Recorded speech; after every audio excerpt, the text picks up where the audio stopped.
Welcome, ladies and gents. It's been a little while since we heard anything about Star Trek. The brand new sort of Star Trek reboot, anyway.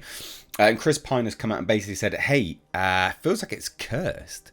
A very interesting and rather poncy interview with Esquire.com, or Esquire magazine, which is not a surprise that it was somewhat poncy, but it is what it is. I've sifted through the crap about barley tea and rituals and looking like the man you think you are on cocaine. Mate, this article is very bizarre. Anyway, I've sifted through all of that just for you to get to the interesting bits about Star Trek, because it is interesting. So we'll dive into this. Hit subscribe.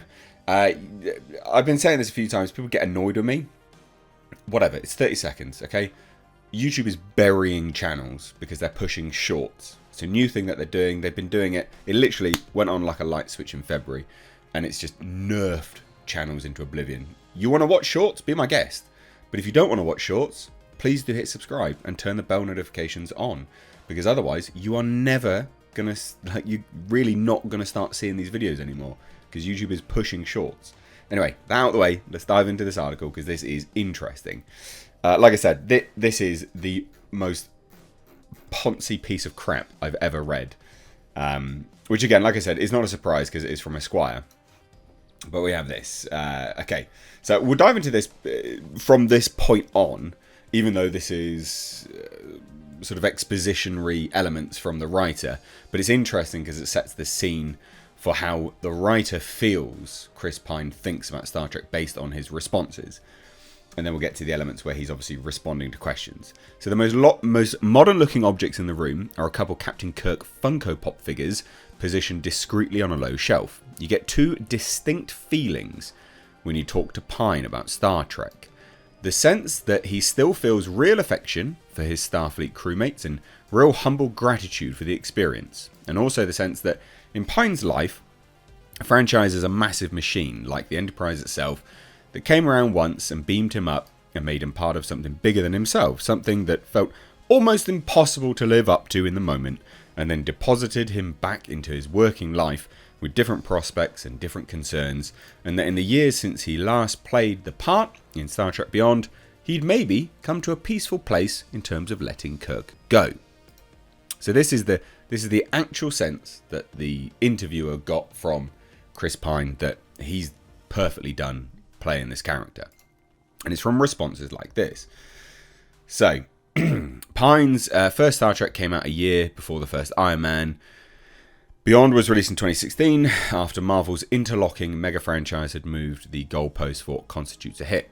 Beyond's gross, nearly $344 million globally, was good money, but not Avengers good. And he responds, I'm not sure Star Trek was ever built to do that kind of business, Pine says. I always thought, why aren't we just appealing to this really rabid fan group and making the movie for a good price and going on our merry way, instead of trying to compete with the Marvels of the world? By Jove, I think he's got it. He's learnt. He's got it. He understands what no movie studio understands. You've got to appeal to the fan base, and if your core fan base isn't as large as something like Marvel, then stop doing it. Like, stop trying to appeal to that massive... Stop making movies on that scale. Oh my god. It's amazing. Like, this is someone that does actually... He said stuff like this before, but it's so funny every single time he says it. You know, why aren't we just appealing to this fan group? This one specific fan group. Yes, why? Why aren't you? He'd like to spend more years as Kirk, but wouldn't be surprised if Beyond was the end of it. And he says, after the last one came out and didn't do the $1 billion that everyone wanted it to do, and then Anton Yelchin, who played Chekhov, died, obviously, passed away. I don't know, it just seemed... He paused, looked out the window at the view Star Trek bought, and literally goes... He doesn't even finish what he thought, but a few minutes later suggests that feels like it's cursed. So, a few things to note there. You wanted $1 billion for Star Trek Beyond? Are you insane? Are you high? What is going on? These studios are utterly mental. You wanted $1 billion for that? That was crap. God. $1 billion. No wonder this one's been stuck in development hell, because they're like, how can we get that $1 billion? You're not going to. You're not going to get $1 billion. Bring the budget down, and then you'll be happier with your 500, your $500 million that you might get. God, these people are insane. Absolutely insane. So it's interesting because he's like, look, it sounds interesting because he's like, when after the last one came out and didn't do the billion, he's like, yeah, it feels like it's, it's cursed. And it's interesting because he's basically saying, maybe I'll do more as Kirk. He's trying to leave the door open in a diplomatic way, but he is basically done. Now, even the article writer says it shouldn't be this hard to figure out how to do another Star Trek movie, yet it's taken 6 years. Pine and crew's return to the screen was announced in February.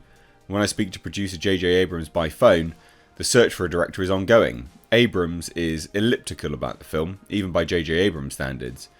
I will say it's the first time since the original reboot that we have a story that feels as compelling as the first one. And that's even news to Pine! Even this is news to Pine.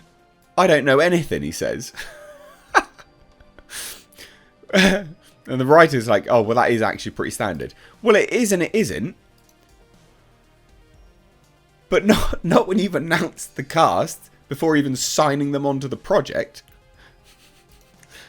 You'd think they would have been signed onto the project at least. In Star Trek land, the actors are usually the last people to find out anything. I know costume designers that have read scripts before the actors. Is it weird I asked to be the captain and knows so little about what you're signing on to? I would say it's frustrating, Pine says. It doesn't really foster the greatest sense of partnership, but it's how it's always been. I love the character, I love the people, I love the franchise, but to try and change the system in which things are created, I just can't do it. I don't have the energy. And look at this poncy piece of crap photo. God damn, Esquire. So anyway, I thought that was absolutely fascinating. Paramount literally literally announced the film before they'd even signed the cast on. They even contacted the cast. They're like, oh, it was a new film, yeah. And everyone's like, what? And now he's like, yeah, no, we weren't contacted. I don't know anything about the story. That's just the case that it's always been. Who knows? I don't think it's going to work. I don't even know that there's a story. Who knows? God damn. Interesting stuff. But he is right. He's completely right. Why aren't you just making it for the fans? Why aren't you just making it for the fans? Bring the budget down. Make it for the fans. Get a good profit. It's pretty simplistic stuff. No everyone can compete with Marvel. It doesn't have the mass-wide appeal as Marvel films do. And you know what? That's good. It's a good thing. Who cares? It doesn't matter. It doesn't need mass-wide appeal. Bring it down. Anyway, guys, let me know your thoughts down below. I thought this was fascinating.